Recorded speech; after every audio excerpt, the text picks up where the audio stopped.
ini orang cukup berbahaya karena waktu dulu Indonesia cuma 2 orang yang melakukan state sponsor terorisme, Pak Harto dan Pak Murdani.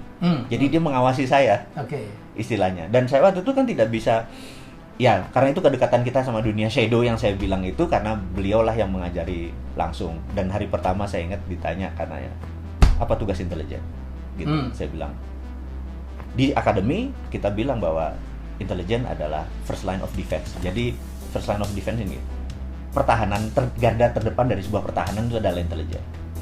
Nah, first line karena itu intelijennya itu harus mengendusnya tajam. Kita bukan intelijen, ada 6 fungsi intelijen, salah satunya spy, salah satunya mata-mata. Jadi kita bedain gitu ya.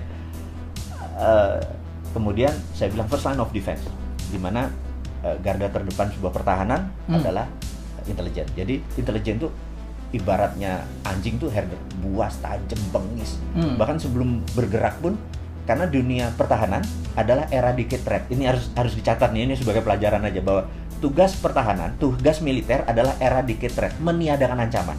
Tugas polisi adalah mempidanakan ancaman. Jadi kalau perlu belum ada ancaman sudah hilang. Itu di intelijen. Itu di intelijen, gitu ya, belum ada ancaman. Jadi ini cenderung antara aja cenderung ada threat atau ancaman sudah dihilangkan dulu. Karena itu kesannya melanggar HAM, kesannya. Nah, Barat untuk membuat kita tidak canggih dianggap hak asasi manusia itu tinggi. Padahal pertanyaan sederhana nih, saya tanya sahabat semua nih, saya tanya ke Mas Helmi, saya tanya, tinggian mana human right sama nation right? Nation right sih. Selesai. The end of discussion. Dan itulah Pak Murdani pesan ke saya, nation right lebih tinggi, yang membuat ini Indonesia ini intact, Indonesia ini utuh, Indonesia ini ke depan menjadi bertahan 1000 tahun karena nation right di atas human right, gitu. Nah, sekarang human right memang lagi didengung-dengungkan, kita harus meet halfway, bener nggak? Ini harus turun, ini harus naik, gitu loh. Nah, inilah kita pentingnya mengedukasi, karena itu saya punya masalah knowledge agak berbeda nih. Itu saya terus deliver karena jadi, itu Mas Wowi itu memang tahunya terlalu banyak gitu ya. Dia ngerti terorisme. Makanya sebelum-sebelumnya dia lebih dikenal di TV itu kan kalau ada terorisme gitu dipanggil gitu ya untuk minta pendapat. Tiba-tiba dia menjelma menjadi YouTuber yang gila, jutaan follower. Ya punya masa juga gitu. Jadi dia punya apa ya, binaan para pengusaha. Saya kemarin diundang waktu kita bikin CEO Mastermind. Waduh, ini orang kayak nabi gitu, apapun yang dia katakan itu, wah, diterjemahkan gitu. Apa namanya, MMBC ya, Pak? Iya. Ada 4.700 alumni MMBC yang saya MMBC itu Millionaire Mindset Bootcamp. Jadi, dan itu fanatik ya, Pak? Fanatik sekali, karena kan kita gini, kita tuh merasa bahwa kita tuh pengen bersama-sama orang selected person. Jadi gini, kenapa harganya harus 7 juta, 6 juta, 8 juta dan gitu mahal ya? Mahal sekali. Karena kita memang ingin mereka yang berkumpul adalah mereka yang mau sacrifice. Jadi dalam bisnis itu, dalam investasi itu bukan how much money you can get, tapi how much money you willing to sacrifice. Kalau mereka cuma berani sacrifice-nya 100.000 ya dapatnya 100.000, apalagi mereka yang moderat, modal dempul urat gitu ya. Yang cuman gratis dong, kenapa, ini kan ilmu gitu. Ya lu dapat yang gratis juga, lu nggak dapat ini. Tapi kalau dengan yang 8 juta lu sacrifice, Anda akan mau dapat the most. Nah, dengan 300 orang ketemu bareng yang masing-masing mau sacrifice 8 juta, terus mereka 3 hari 3 malam ngumpul bareng. Habis itu bisnisnya ribuan dan berapa kali itu menjadi power jadi gitu. Saya ngalamin, saya diajak oleh Mas Wowi, kemarin kita bikin bulan Maret ya? Maret itu kita bikin CEO Mastermind. Fee-nya, investasinya 14 juta, ya ikut 100 orang, gila. Dan disyaratkan omzet minimal 5 miliar. Saya gila tuh, ada satu orang ketemu, bapak-bapak, omzetnya berapa Mas? 1,4 triliun. Iya betul. Ikut. Dan fanatik, nggak pernah komplain, nggak pernah ngomong kemahalan gitu. Dan malah waktu itu kita mau bikin kelas lagi tentang how to do the pitching gitu. Ya, komunikasi.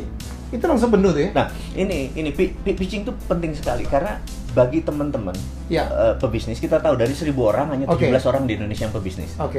Tapi pebisnis kita ini kita pengen scale up. Betul. Iya kan, kita pengen scale up. Nah, kelemahan yang paling kita berdua kita udah mereview dan nanti teman-teman nanti kita pengen contribute ke teman-teman adalah kelemahannya adalah di pitching.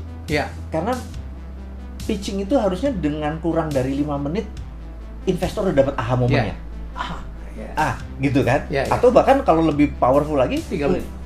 Udah cuma 3 menit dapat dapat wow. Terus wow itu gue mau. Iya, gue mau.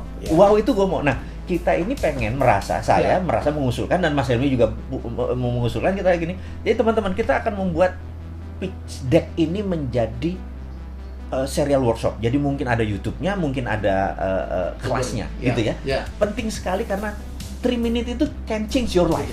Nah, itu yang kita mau ini. Jadi setuju nggak, gimana nih? Oh iya. Jadi ini yang sedang saya siapin dengan Mas Wowi. Saya tahu banyak sekali ide berkeliaran di luar sana gitu, tapi kan butuh bantuan modal, butuh angel investor gitu. Mencari investor itu sulit loh, minta waktunya sulit. Nah, kadang-kadang kita kan ada sebuah kebetulan, ketemu di tempat parkir, di kawinan, di lift gitu. Oh, ketemu nih investor, ketemu Gita Wirawan, ketemu Sandi Uno, ketemu Pak Dahlan Iskan, and so on gitu. Mereka cuma punya 3 menit, Pak, gue punya gini-gini, mau nggak Pak? Saya butuh gini-gini, in 3 minutes, gue mau. Itu yang kita latih ya Pak. Itu gini, karena ini yang menarik gini. Banyak pelatihan di luar sana yang melatih bukan walk the talk. Walk the talk itu adalah orang yang mengerjakan apa yang dikatakan. Ini sudah melakukan. Yang sudah melakukan. Nah, banyak sekali teman-teman nggak salah, mereka mengajarkan, dapat pelajaran, tapi waktu diaplikasikannya agak kurang membumi. Karena yang mengajarkannya berilmu, tapi bukan berpengalaman. Nah, kita tuh ingin teman-teman nanti kalau join adalah yang mengajarkan adalah berilmu dan berpengalaman. Apa yang kita datengin benar-benar tadi seperti Pak Gita Wirjawan yang kita datengin, Mas Irwan Musri, kalau benar-benar orang yang benar-benar do the talk gitu ya. Sandi Uno gitu. Ini yang kita pikir mereka jadi saya tuh kalau invest semua yang kayak gini. Sisi lain. Jadi beliau ini coach juga gitu. Ya kan. Waduh, pengikutnya luar biasa dan dirawat sama beliau gitu. Wah, sabdanya beliau itu dibahas gitu. Ini kata coach kita gitu. itu di other side. Dan saya nggak pengen sebenarnya. Mas Boy itu banyak banget. Dia punya rumah yatim ya Pak ya? Ya. Rumah yatim. Jadi membantu berapa anak yatim? Jadi saya tuh berhutang sebenarnya sama kehidupan ini, berhutang banyak. Jadi saya tuh nenek saya dari ibu saya dan nenek saya dari bapak saya, dua-duanya udah 70 tahun belum pernah berhaji. Saya memutuskan waktu tahun 96 Haji Akbar, waktu itu saya memutuskan menghajikan mereka semua. Jadi dalam haji saya itu saya memang tidak terpikir untuk melaksanakan haji buat saya, karena mau tawaf, mau itu segala macam, mbah saya pasti kerepotan. Jadi saya lebih nolong ke mereka lah, saya cuma yang fardu-fardunya aja gitu ya. Nah, puncaknya adalah waktu lempar jumroh. Bayangin, dulu Mina masih 1 loh, sekarang 2 aja masih ada yang korban gitu ya, masih 1. Jadi bayangin ini tahun 25 tahun yang lalu. Nah, di momen itu mbah saya waktu mau berangkat dia bilang, "Le," manggil saya Tole, "Le, belum mbah," gitu, udah sekitar 2 gitu. Terus saya gelisah karena mbah saya mau lempar jumroh gitu, 72 tahun bayangin. Terus saya baca Quran, tapi terjemahan. Biasa kan kita nih wudunya kurang ini. Jadi nggak Arab yang itu belum canggih. Saya baca surat Al-Kahfi, itu cerita tentang Nabi Musa ketemu sama Nabi Khidir, terus Nabi Musa belajar sama Nabi Khidir. Terus intinya Nabi Musa gagal karena banyak nanya gitu kan, padahal syaratnya nggak boleh nanya. Nah, akhirnya dibuka sebuah rahasia sama Nabi Khidir, kenapa harus memperbaiki rumah yang Nabi Khidir bilang itu milik anak yatim, dan dia anak yatim itu ada harta. Sambil stabilo, anak yatim ada harta. Saya stabilo uruk-uruk gini. Ini menarik nih. Ini kan password versi saya ya. Versi saya beragama, saya bukan orang pintar. Walaupun yang pesantren kan mbah-mbah saya yang ngajari saya. Ini password nih. Saya nggak usah analisa lagi, nggak usah pakai arti-arti. Saya pikir, oke. Terus saya kaul. Saya tuh punya 11 toko namanya Mirah gitu ya. Toko swalayan, dulu kan tokonya belum swalayan, dulu toko kelontong tuh kan harus ada yang nunggu, mau beli apa, kayak kongkoh lah, mau beli apa harus kita layani. Toko swalayan masih nggak ada, kita mungkin pertama yang punya 11 gitu ya. Nah, saya niat, dalam hati saya bilang sama, kan adik saya yang ngelola, saya bilang pulang 1 saya mau jadiin rumah yatim deh, gitu, karena di rumah yatim ada harta, dengan miara anak yatim saya jadi tajir nih, itu di kepala saya ini trading sama Tuhan, nih saya jahat nih gitu ya. Kemudian udah itu saya taruh, terus saya lihat kok agak sepi, saya bilang, "Bah, bismillah yuk, berdua berangkat." Saya gandeng mereka berdua. Terus, apa yang terjadi? Ini true story, sampai merinding saya. itu di apa, kan ada lingkarnya jumroh Aqobah itu kan ada ini. Mbah saya tuh sampai nempel Bismillah Allahu Akbar. Jadi cengkling saya bilang kok kosong ya gitu. Udah pulang lagi, terus teman-teman jamaah yang lain, "Loh, udah jumroh, sudah, Mbah bisa. Kosong kok," kata Mbah gitu. Mereka ke sana balik lagi, "Mana penuh?" Saya bilang, "Ngerti nggak? Something." Nah, saya bilang, wah, gua harus komit nih sama ini. Pulang, satunya saya jadiin rumah yatim. Namanya Yayasan Husnul Khotimah awalnya. Terus karena saya nggak ngerti manajemennya, ada sahabat saya dari pesantren Hidayatullah itu yang memanage ini software-nya, ini hardware-nya nih. Nah, bertahun ternyata kita sering kelebihan. Jadi kelebihan beras, kelebihan anaknya cuma 47, dapatnya 3 ton gitu. Akhirnya kita ngasih ke Cilember, Cilodong, ngasih ke pesantren-pesantren yang lain. Sekarang ini sudah 90 pesantren yang anak-anak kalau 100-an atau 50-an di sekitar 6.000 ya. Karena nyumbangnya ke kita ubah akhirnya menjadi Rumah Yatim Indonesia. Nah, sumbangan ke sini. Yang jadi masalah kita bukan seperti Basnas, seperti rumah zakat yang uangnya dikumpulin. Kita dapat 1 miliar bulan itu habis, dapat 2 miliar bulan itu habis karena kita nggak pernah saving. Emang untuk distribute, bukan untuk ngambil terus ambil turunannya. Itu bukan kita banget. Jadi cara ngelolanya ya versi kita, versi Sontoloyo lah. Itu jadi kita punya. Nah, alhamdulillah saat ini baru berapa? 6 ribuan kira-kira. 6 ribuan rakyat ya. Nah, tapi kita cuma manajemen dan memberi tiap bulan sih antara 3 sampai 5 miliar sumbangan orang. Nah, yang jadi masalah kalau kurang kita nelpon kita ya, karena itu kita suka mohon maaf sekali lagi. Ini mungkin ada confession ya, pengakuan dosa kepada teman-teman semua. Kenapa saya punya holding di Singapura? Karena di Singapura kalau di Indonesia kan kalau Mas Helmi untung 10 miliar, 25% diambil untuk pajak. Iya. Di Singapura cuma 11. Jadi terkadang saya akuisisi dari sini, jadi ada selisih 7% buat Rumah Yatim Indonesia. Dari ngerti ya maksudnya? Ya. Jadi saya sebenarnya transfer pricing, sebenarnya saya nakal, tapi itu bagian saya gini, saya merasa kalau duitnya 10 miliar 25% diambil kan 2,5 miliar. Buat Gayus kepala gue nyut-nyutan gitu loh. Buat Gayus 1 M aja deh gitu ya, buat yang ini gue ambil cara lain. Jadi saya bikin ini confession, saya bilang bener kata Mas Helmi, kalau nggak dipanggil Mas Helmi, saya nggak akan pernah terbuka, saya tetap misterius, saya tetap di belakang, saya tetap orangnya shadow, bener nggak? Di sini saya bukanya sekalian confession bahwa kalau short balance-nya, anak-anak bilang, "Pak, bulan ini agak kurang." Oke, gue harus ngambil dari yang sisi yang sini. Dan nggak semua pajak itu Gayus loh, iya makanya. itu a joke gitu ya, ini a joke gitu. Don't take this serious gitu. Tapi saya confessionnya benar. Jadi kadang-kadang kenapa saya punya holding di Singapura, karena pendapatan saya di sana lebih kecil. Jadi kenapa orang buat, ada banyak, bukan saya doang loh. Mas Andi juga paling ada juga gitu ya. Kita nanti kita tanya, kita cek. Why dia punya Panama Paper, why punya kayak gini. Hanya karena selisih. Tapi kalau selisihnya dari 100 miliar kan kroso, Bos. Gitu loh. Lalu seberapa Indonesia Anda, Pak? Menarik pertanyaannya. Seberapa Indonesia? Saya ini berhutang banyak karena 6 tahun saya kuliah kan dibayarin negara. Nah, jadi saya berhutang banyak sama negara ini. Jadi kalau negara minta, misalnya kayak peristiwa 98, 99, Malino, Tentena, tapi sudah almarhum sahabat saya yang Jose Rizal dari Mercy. Kemudian begitu negara minta saya di peristiwa Sampit, mendamaikan antara Madura dengan Dayak. Waktu itu adalah konflik horizontal pertama di Indonesia. Negara saking nggak ngerti pakai sebuah yayasan, minta ke PBB menunjuk yayasan ini, dan yayasan ini pun nggak ngerti, juga meminta saya untuk mendamaikan 100 Dayak, 100 Madura. Kita menggunakan teknik ini, dan sampai sekarang saya kalau ke Sampit udah kayak keluarga gitu ya. Kalau ke Ambon juga sama gitu. Dan kalau negara minta di 2004, di mana 26 Desember tsunami, besoknya itu saya sudah di Mualabah gitu ya, udah 3 bulan. Nah, ini ada sahabat saya yang sekarang ini udah bintang 2 nih, waktu dulu masih mayor gitu ya. Nah, yang brother nikahin jangan disebut namanya, nanti jualan dia. Oh iya. Karena itu ada terbukti buat 3 bulan kita di sana, kita nggak tahu dia pangkatnya apa, kita contribute gitu ya. Nanti teman-teman bisa kesaksian. Saya jadi MC nikahin, bukan saya nikahin. Iya, oke. Saya nikahin itu lain, beda Pak. Gitu ya. Nah, ini kalau negara minta gitu ya, saya pasti pro bono. Jadi apapun yang Anda lakukan sebenarnya memberikan masukan, ya. Saya tidak menyebutnya kritik, itu adalah tanda lambang cinta Anda kepada Indonesia. Betul, betul. Jadi gini, saya itu merasa ini versi saya, tapi mungkin saya kebablasan mencintai Indonesianya. Saya tuh merasa begini, bahwa saya tuh agak miris begitu negara tuh berhutang. Ya. Maksudnya, kok ngono sih gitu ya? Ya. Dalam bisnis pun kalau bisa equity call kan? Ya.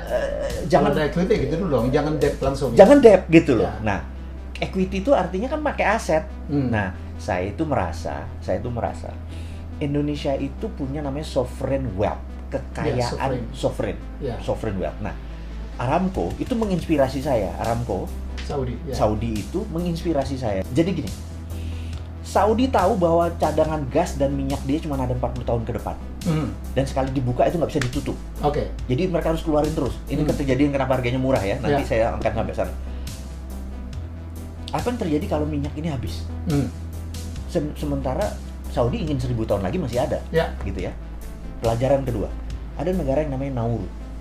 Nauru itu menghasil P2O5, fosfat. Fosfat yang dari kotoran burung ya? Kotoran burung. Ya. Dan brother kita satu adalah embassy-nya di sana. Ya, special envoy. For Nauru. Tanya beliau, itu kalau kita mendarat di sana, itu mendarat di jalan tol. Berhenti dulu jalan tol mendarat begini. Dulu negara itu sangat kaya. Ya. Bahkan toilet papernya mungkin pakai US dollar. Tapi sekarang negaranya bangkrut karena P2O5-nya sudah habis. Nah, Saudi nggak mau Saudi nggak mau cadangannya habis terus negaranya. Dia melakukan, kalau di dalam corporate itu namanya corporate action-nya berubah. Berubah dari A menjadi B. Di dalam kayak gini, dalam corona ini kita bisa merubah corporate action untuk survival kan. Nah, dia melakukan country-nya action country-nya berubah. Yang tadinya petrodolar, jual petrol dapat dolar, dia forward. Dia hitung nilainya 3.000 triliun dolar. Di forward. Di forward tuh artinya sekian persennya diambil di muka. Dia ubah country action-nya menjadi service country. Karena dia tahu tamu Allah sampai akhir zaman ada. Dia mau ubah itu menjadi income dia nanti. Di forward diambil. Nah, itu namanya sovereign wealth fund. Nah, Indonesia itu kalau di audit ya, pasal 33 nih, teman saya Stanley Kelton bilang your country is very smart. Karena bukan hanya punya SDM sumber daya alam. Not very smart. Smartnya karena pasal 33. Tapi tidak diaplikasikan ya. Nah, jadi balik lagi. Nah, kalau kita dengan nikel ya, kita audit. Anggap nikel punya 1000 billion. Copper 1000 billion. Tantalum 1000 billion. Uranium di audit gitu. Nah, kita forward ambil di muka. Ambil di muka. Ini jadi milik anggap Singapura, ambil di muka. Ini kita ubah menjadi sebuah grand plan kita. Apa? Kita menjadi negara industri kah? Negara food security, karena yang saat ini semua orang kita harus punya world domination. Kita harus ada yang kita dominasi. Amerika dengan military dominasi, Cina dengan economy domination, Korea dengan heavy industry dan kosmetik ini, terus semua harus ada dominationnya. Nah, kita harus punya. Misalnya kita mendominasi mineral dan batu bara. Karena apa? Indonesia tuh dikaruniai suatu hal gini. Kalau brother punya bola dari plastik, diputer, terus dalamnya kasih glitter, maka glitter itu akan nempel di tengah. Nah, mineral itu sama. Miliar di ekuator itu memang hukum alamnya. Kalau dulu kita SMA, kita harus ngafalin tabel periodik. Kita hari libur nanti kita rebus kubis Prancis gitu kan, HELE gitu kan. Besok minggu cari Sri Bagian. Saya nggak tahu teman-teman masih ingat nggak pelajaran fisika itu, kimia itu. Nah, ini semua ada, mulai dari yang berat, yang ringan, yang rare earth, yang segala macam ada. Nah, itu diaudit. Itulah menjadi power kita untuk printing money. Kan kesel kita kalau, bos, lo tahu nggak ini peluang? Bener nggak? Sesederhana itu. Dan lo punya power. Gue nggak punya power. Gue cuma bisa ngomong-ngomong aja di sosial media. Makanya saya challenge. Semoga ada yang mendengar, Pak. Iya. Saya pikir ada yang mendengar, Pak. Harus. Perhatikan. Nah, kalau ini dengan sosial media nanti kita ini adalah ini saya mudah-mudahan kedenger vibrasi saya. Saya bukan mau kaya, dari situ saya bukan mau jabatan politik. saya bukan public servant, bukan gue banget melayani orang itu, bener. Brother tahu kita udah lama, saya bukan. Jadi bayangin kalau Pak Jokowi, gue nggak bisa kayak dia. Pak Jokowi ya, kalau ketemu 10 orang nggak pakai sepatu, Pak Jokowi bisa copot sepatu menjadi sederajat. Lu nggak bisa? Sih nggak bisa. Ada 10 orang nggak pakai sepatu, gue nggak bakal copot sepatu gue mendingan beliin 10 dia sepatu supaya kita sama juga. Tapi gue nggak mungkin turun. Kan saya nggak ada humble-humblenya. Gimana gue bisa jadi presiden? Dia bilang nggak mungkin. Tapi konsep kita ambil. Siapa aja boleh terima. Nah, kegergetan saya ini adalah kalau nggak denger, akhirnya saya menggunakan kalimat yang agak nyinyir karena supaya nengok. Jadi kan kadang-kadang dan Anda tahu bagaimana melakukannya. Wah, suara Anda itu Pak di narasi video itu sinis. Nah, ini menarik nih. Nah, teman-teman, ini saya mau cerita. Ini gurunya, ini gurunya. Ini gini ya. Ini gini. Misalnya teks itu teman-teman yang buat, saya ada tim yang buat, saya harus marah. Padahal saya kan orangnya happy, saya nggak ada masalah sama kehidupan ini, bener nggak? Gue nggak ada masalah utang, gue ada masalah ini, rekening gue oke aja gitu loh, happy aja. Terus saya harus marah gitu. Ini teman-teman, ini note-nya, ini beliau yang ngajarin. Jadi saya di depan kaca, saya ingat kata-katanya Mas Helmi. Mas Wowi, Mr. Bean itu sebelum syuting, itu 30-60 kali di depan kaca dia action, sampai dia ketawa, dia baru take, baru ambil. Oke, saya bilang, gila, gua berdrama nih, saya bilang gitu. Jadi saya di depan kaca, saya emosi. Cara emosi itu gini, kaki dinaik, diginin. Kayak orang frustrasi. 2-3 menit kemudian emosi, baru saya bacain. Makanya kesannya saya emosi. Gitu loh. Kesannya saya ada getar-getar marah gitu ya. Nah, jadi sebenarnya ada drama di belakang itu gitu. Abis itu, karena itu abis 2-3 rekaman, kepala saya suka pusing. Karena itu bukan gua banget gitu. Tapi demi message itu tercapai gitu loh. Dapat, Pak. Demi message. Itulah saya bilang. Dan ini ada satu lagi brother yang ngajarin sahabat kita, Pak Teddy Darmanto. Penting sekali. Jadi gini, apa bedanya acting pura-pura menjadi sama menjadi? Nah, gitu. Jadi orang kalau mau dapat Oscar itu bukan pura-pura menjadi pegawai, tapi menjadi pegawai. Jadi ini beda nih. Karena itu kalau main sinetron dia pura-pura menjadi supir, pura-pura menjadi orang miskin. Nggak akan pernah dapat Oscar yang main di sinetron. Ini Pak Helmi, ini beliau yang ngasih tahu, sama satu lagi Pak Teddy Darmanto. Tapi kalau mau dapat Oscar tuh lo harus menjadi lebur, harus lebur. Nah, jadi di Disneyland hari pertama kerja itu direksinya turun, HRD, direktur HRD bilang, you are king, you are queen ke cewek. Tapi selama 8 jam you are still pelayan. Lo janitor gitu. Lo menjadi janitor. Begitu dia benar-benar, dia tidak acting, dia benar-benar full heart, karena itu tipsnya gede-gede semua. Bener nggak? Tapi begitu selesai jam kerja, you are king again gitu loh. Nah, itu dapat karena itu Disneyland is the most happiest place on earth. Bener nggak? Nah, saya pengen gini. Ini kalau gue jadi presiden nih, kayaknya Menteri Pendaya Aparatur Negaranya gue sekolahin ke Disneyland supaya Indonesia menjadi the most happiest country in the world gitu. Karena menjadi gitu Pak, selama 8 jam dia menjadi ini. Habis itu dia king, we are king, bener nggak? Gitu. Itu ya. Nah, ini adalah resep bagaimana suara tadi. Karena saya bukan pura-pura menjadi, saya menjadi lebur, menjadi orang yang ya gitulah gitu. Nah, ini gurunya. Aduh, ini 2 jam nggak kelar ini sebenarnya. Tapi jarang beliau bongkar-bongkaran gini, karena banyak orang nggak tahu sisi lainnya. Mas Woy, Anda tahu bahwa dia betul-betul pengusaha. Gila, usaha apa aja gitu. Kita aja ada berapa kali ada usaha apa aja, dan dia adalah seorang tipe dreamer juga gitu, kreator. Wah, mimpinya luar biasa. Tapi dia punya sisi yang sangat luar biasa. Mulia, dia punya rumah yatim, menyantuni 6.000 orang. Saya nggak tahu dapat sumbangan dari mana. Itu tetap jalan apapun yang terjadi, dan dia tetap memberikan kontribusi dengan caranya gitu. Kalau biasa-biasa aja disampaikan mungkin nggak didengarin orang ya. Dia punya pengikut 4.700 gitu yang sangat fanatik, orang-orang sukses, orang-orang hebat, ya orang-orang yang sangat positif. Dan saya alhamdulillah masuk ke dalam lingkungan ini. Dan kemudian ini barangkali kita bahas berikutnya aja. Orang nggak banyak tahu. Orang kan ada yang ngomongnya bagus, ya tapi perbuatannya tidak mendukung. Beliau ini sama nih, walk the talk. Walk the talk aja udah salah. Walk the talk itu adalah orang yang menjalankan apa yang dia sampaikan. Beliau orang itu, tapi beliau ada bonus satu lagi. Nyari walk the talk aja susah. Beliau adalah seorang penulis yang baik.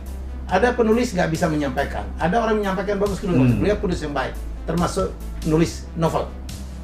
Wah, saya baca, ih gila. Saya bilang teman saya satu di tulisannya lebih bagus dari saya tentang apa Ferrari yang dicuri itu ya. Grand Theft Ferrari. Grand Theft Ferrari. Itu cerita nyata nggak sih? Cerita nyata yang didramatis. Jadi iya, jadi ceritanya itu true story. Jadi sahabat saya dulu namanya I sebenarnya, dia suatu hari dapat, bapaknya adalah titik-titik pajak. Jadi zaman tahun 80-an jangan tanya kalau ini kan belum seketat sekarang ya. Dia tuh sekolah dibayari oleh orang tuanya, dikasih 150.000 untuk 4 tahun, dolar artinya ditaruh di muka. Nah, dia spending ini untuk barang-barang mewah, termasuk Ferrari tadi. Suatu hari saya nggak kenal dia. Sekarang saya nanti bawa kenal ini lo orangnya gitu ya. Sekarang ini my partner in crime gitu ya.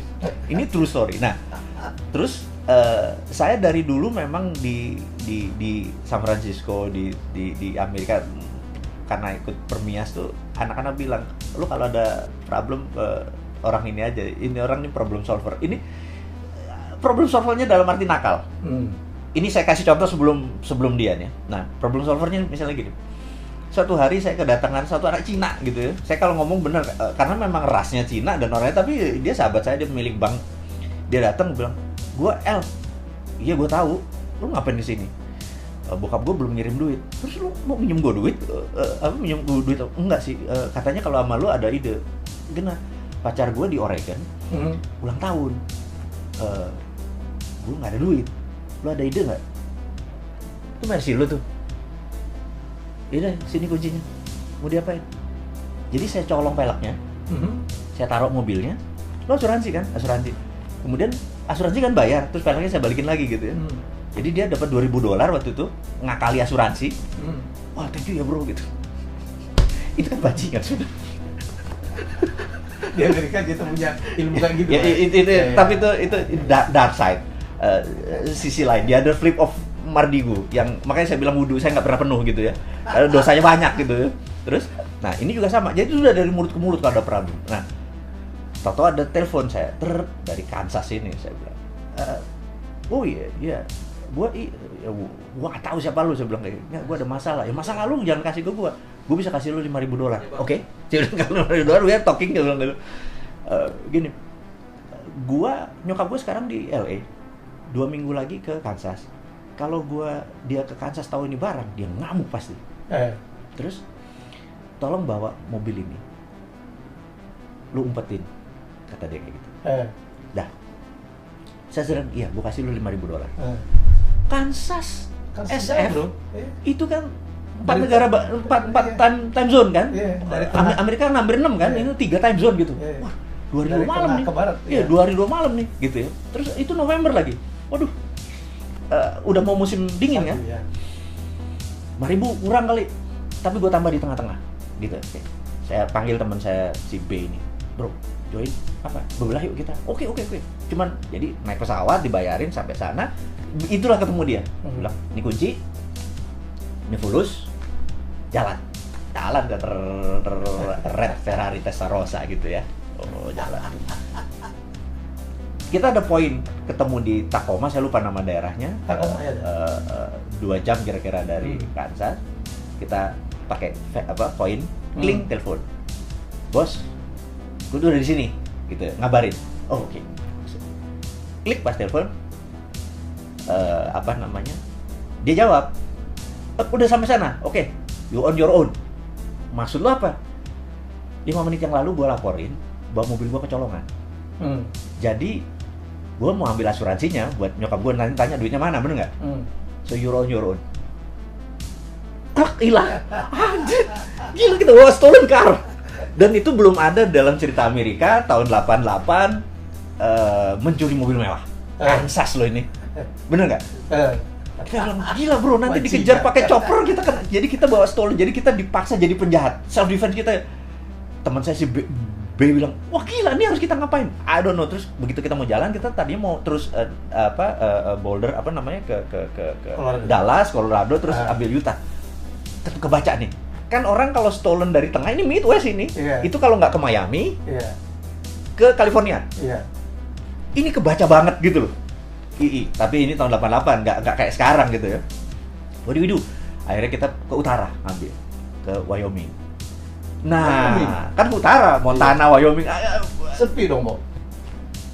Redneck semua, kita Asia, pakai Ferrari, lu bayangin gitu. Nah itu cerita. Nah itu cerita basicnya. Kemudian kita kasih drama karena setiap jalan tapi ini true story, setiap jalan Benny selalu nelpon. Saya bilang, lu nelpon siapa sih? Dia ini lover boy. Lover boy itu maksudnya doyan tebar pesona, TP gitu ya. Ya sudah, saya jalan terus, wah ada cewek satu Manado, cakep gini segala macam, gue ngincer dia nelfon, asal mendarat nelfon. Namanya cowok lagi lagi TP begitu, bocor kan. Lu gila lu, ada orang tahu satu lagi mengenai ini, bener nggak? Ya gitu. Nah, yang menarik, saya lompatin ceritanya. Yang menarik adalah kita suatu hari sudah shot semuanya, kita perlu partner in crime another. Kita putuskan ini datengin aja deh, bener nggak? Waktu itu kita di Utah. Begitu dia datang, cep, gua shock, karena dia mantan gua. Yang kita harus putus. Ini real story atau ini real story? Mantan gua yang putus karena beda agama. Dia Manado Kristen, kita beda agama. Dan kita nggak bisa bilang bahwa kita kenal dong. Gak enak sama Benny. Lo tau dramanya gimana dong, nahan masih cinta karena putusnya karena putus dipaksa. Putusnya menarik, jadi baru pacaran ini di rumahnya. Ini saya ceritain, ini kurang ajar nih dipanggil ini. Gue jadi open up something gitu ya. Jadi ada satu momen di mana udah deket. Terus saya mau datang ke ngapel lah ceritanya, si tante keluar. Apa kabar? Nah, itu terus baik kan gitu. Duduk kan. Dia lagi mandi gitu. Setengah jam nggak keluar, saya bilang. Terus dia keluar. Sebentar ya. Ini ada Kartini. Ini bagus dia, Mama Papa gitu. Dia masuk lagi ke dalam. Saya baca Mama Papa. Saya sampai habis itu. Dia keluar lagi. Gimana? Udah baca Mama Papa? Apa? Itu ceritanya adalah tentang suami istri menikah 25 tahun. Happy tapi tanpa cinta karena dijodohin, tapi bahagia gitu. Singkat cerita, dia keluar lagi. Kamu ngerti ceritanya? Ya ngerti tante. Tante cuma mau bilang, kalau ada cinta tanpa perkawinan, pasti ada perkawinan tanpa cinta gitu ya. Jadi kamu ngerti dong maksud tante. Jadi halus banget ya. Oke. Nah, itu ketemu lagi, bener nggak? Yeah. Itu ketemu lagi dalam waktu periode yang sangat dekat gitu, ketemu lagi gitu. Inilah membuat ini jadi komedi romance thrill. Jadi saya sebenarnya bukan creating, saya memorizing. Jadi beda nih. Tapi Bapak nulisnya keren banget, Pak. Saya kan penulis novel ya. Jadi, waduh, gayanya itu apa ya? Nakal gitu kan. Ya, jadi kayak dulu Bondan nulis juga aliran gitu. Iya. Tapi kadang-kadang kayak Nick Carter juga. Kebablasan juga. Gitu. Jadi ini luar biasa. Jadi saya nggak pernah bertemu orang demikian lengkap. Dia melakukan apa yang dikatakannya dan menulisnya sama hebatnya. Ya, saya berharap Grand Theft Ferrari atau Ferrari curian itu segera menjadi film ya Pak ya. Pengen kita bikin Netflix aja Pak. Why not gitu? Itu jadi challenge. Saya kepikiran tadinya mau tahun ini ada sama mimpi saya dengan Mas Wowi berikutnya adalah kita akan bikin trip. Ya saya nggak tahu. Ini saya ucapkan terus supaya ini bisa dikabulkan. Kita akan buat tour dari tour Route 66. Oh, saya bukunya udah lengkap semua. Jadi kita akan tour dari Chicago to LA. Kita drive, kita berhenti, kita bikin film, kita bikin cerita. Thank you Mas Wowi. Thank you. Sayang, thank you. Luar biasa.